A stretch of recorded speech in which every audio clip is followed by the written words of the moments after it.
Selamat pagi anak-anak. Kita akan belajar pembelajaran yang kedua, yaitu Allah hadir dalam hidup manusia. Sebelum kita belajar, mari kita menghadap Tuhan di dalam doa. Kita berdoa. Allah Bapa di surga, kami mengucap syukur untuk penyertaan Tuhan hari ini. Kami mau belajar agama Kristen. Tuhan berkati kami. Dan apapun yang kami lakukan, Tuhan berkati dalam kehidupan kami. Jadikan kami anak-anak yang memberkati orang lain. Di dalam nama Tuhan Yesus kami berdoa.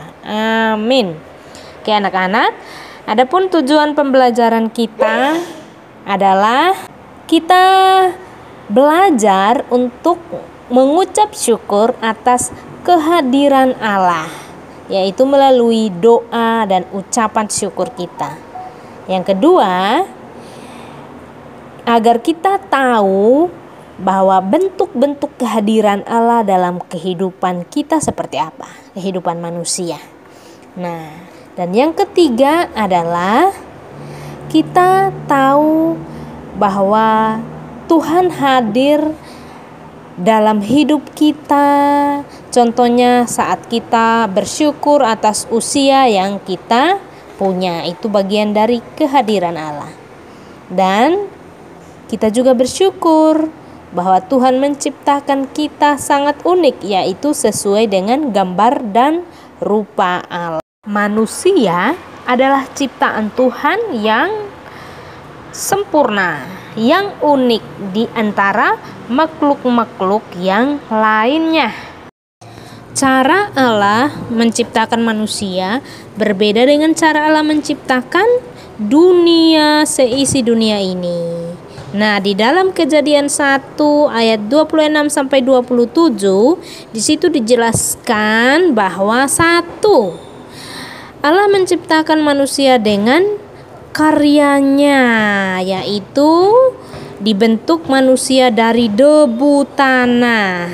Itu yang pertama. Yang kedua, tentang apa? Setelah Tuhan membentuk manusia dengan debu tanah, Tuhan menghembuskan nafas hidupnya ke hidung manusia. Kita tahu bahwa Allah hadir bukan hanya ketika kita diciptakan, tetapi juga di sepanjang kehidupan kita. Nah, anak-anak, contoh Allah menciptakan manusia dan Allah hadir dalam kehidupan manusia itu adalah yang pertama, peristiwa ketika kita bertumbuh, berkembang. Kita sejak dikandung oleh ibu kita selama 9 bulan sampai kita dilahirkan sampai saat ini.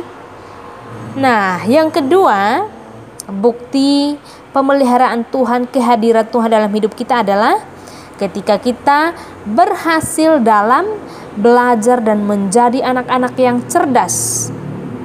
Yang ketiga adalah ketika kita sakit, kita menjadi sembuh. Ketika kita sedih, kita dihiburkan oleh Tuhan. Itu bukti kehadiran Tuhan di dalam kehidupan kita. Manusia diciptakan menurut gambar dan rupa Allah atau image day, seperti yang Miss Yuyun sudah dijelaskan pada pembelajaran yang pertama. Image day ini adalah manusia yang diciptakan Tuhan sesuai dengan sifat-sifat Allah, yaitu kita memiliki kasih, kesucian, keadilan, dan mempunyai akal budi. Nah, anak-anak, manusia diberi akal budi supaya apa anak-anak? Supaya bisa berpikir untuk mengembangkan bagaimana dia hidup di dunia ini. Ya, memiliki kasih. Seperti kasih siapa anak-anak? Seperti kasih Tuhan. Di dalam Matius 22 ayat 37 sampai 40, di situ dikatakan bahwa Allah itu kasih, maka manusia harus saling mengasihi seperti ajaran Tuhan Yesus. Ya, mengasihi Tuhan dengan segenap hati dan mengasihi sesama seperti mengasihi dirinya sendiri. Ya.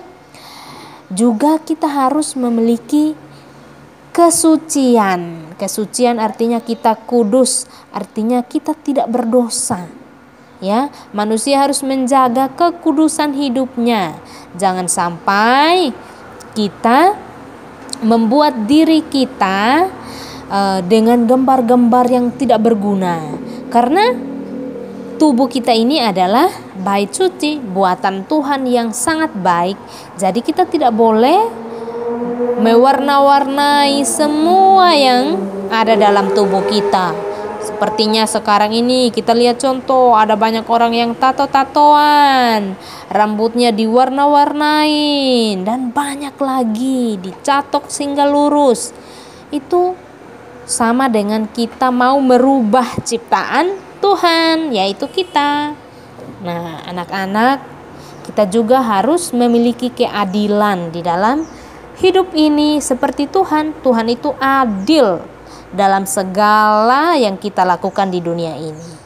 Jadi anak-anak, begitu berharganya manusia di hadapan Tuhan. Maka manusia disebut sebagai mahkota ciptaan atau ciptaan yang mulia. Oleh karena itu, sudah sepantasnya kita menghargai diri kita secara positif. Ya, jangan pernah berpikir bahwa dirimu tidak berharga. Kita adalah berharga di hadapan Tuhan. Ya, yang pertama, kita harus mensyukuri diri kita apapun keadaan kita. Yang kedua, kita harus menerima warna kulit, rambut, mata, dan semua tubuh kita. Ya, karena itu adalah anugerah Tuhan yang luar biasa dalam hidup kita. Ya, yang berikutnya, kita harus bersyukur. Ya, bersyukur melalui apa? Yang pertama, melalui doa, pujian, persembahan, ya, menggunakan tubuh ini untuk kemuliaan Tuhan, merawat tubuh ini untuk kemuliaan Tuhan, bersedia untuk berbuat kepada semua orang dan sebagainya. Nah, dalam Yohanes 17 ayat 1 sampai 22, di sana diceritakan bahwa Tuhan Yesus dia juga pernah bersedih, ya, dia ketakutan. Tuhan Yesus juga merasakan hal itu.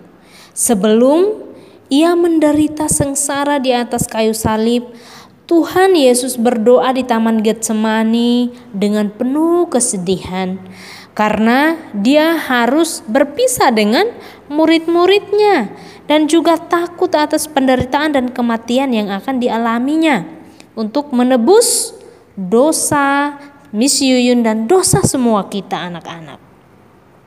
Kesedihan ini merupakan salah satu dari sisi kemanusiaan Tuhan Yesus pada saat turun ke dunia sebagai manusia. Ini menunjukkan bahwa Tuhan Yesus adalah manusia yang sejati. Dia benar-benar merasakan yang namanya kesedihan, kekhawatiran. Tetapi anak-anak, dia tetap mau menyerahkan nyawanya untuk saya dan anak-anak. Nah, jadi anak-anak, kalau kita sedih, kalau kita juga merasa khawatir, kita harus belajar seperti Tuhan Yesus. Walaupun dia sedih, dia khawatir, dia tahu Bapaknya di surga tetap ada untuk dia. Bahwa apa yang dia lakukan di dunia ini itu adalah kehendak Bapa untuk menanggung dosa manusia. Kita mungkin juga pernah mengalami rasa takut. Jangan khawatir. Tuhan selalu menyertai dan memberkati kita. Tuhan pasti memberi kekuatan agar kita mampu menghadapi semua peristiwa. Ya, anak-anak ya, karena pertolongan Tuhan tepat pada waktunya. Datang pada Tuhan dalam doa dan permohonan yang tulus. Dia pasti mendengar dan memberikan yang terbaik bagi anak-anaknya. Oke anak-anak, jadi Tuhan menciptakan perbedaan dengan tujuan supaya kita saling melengkapi, bukan saling mengejek. Dengan kelebihan yang dimiliki, kita tidak boleh sombong Begitu juga dengan kelemahannya. Kita tidak boleh rendah diri dan iri hati terhadap orang lain. Kita harus tetap bersyukur dengan apa yang kita miliki. Terhadap keberadaan kita, sikap yang baik adalah menghargai diri, menerima dengan rasa syukur. Penghargaan yang kita lakukan berarti juga menghargai Tuhan. Kita tidak boleh merusak apa yang sudah diciptakan Tuhan dengan sempurna di dalam diri kita. Allah hadir bukan hanya ketika kita diciptakan, tetapi juga sepanjang kehidupan kita. Baik ketika kita merasa sedih, senang, berhasil, atau gagal, Tuhan hadir dalam hidup kita. Oke anak-anak, sampai di sini pembelajaran kita. Tuhan memberkati kita, kita berdoa. Terima kasih Tuhan, kami boleh belajar bahwa Tuhan hadir dalam setiap situasi kami. Apapun keadaan kami percaya Tuhan memegang tangan kami. Ini doa kami Bapa, ajarkanlah kami untuk melakukan hal yang baik untuk memuliakan Tuhan. Di dalam nama Tuhan Yesus, kami berdoa kepada Bapa di surga. Amin.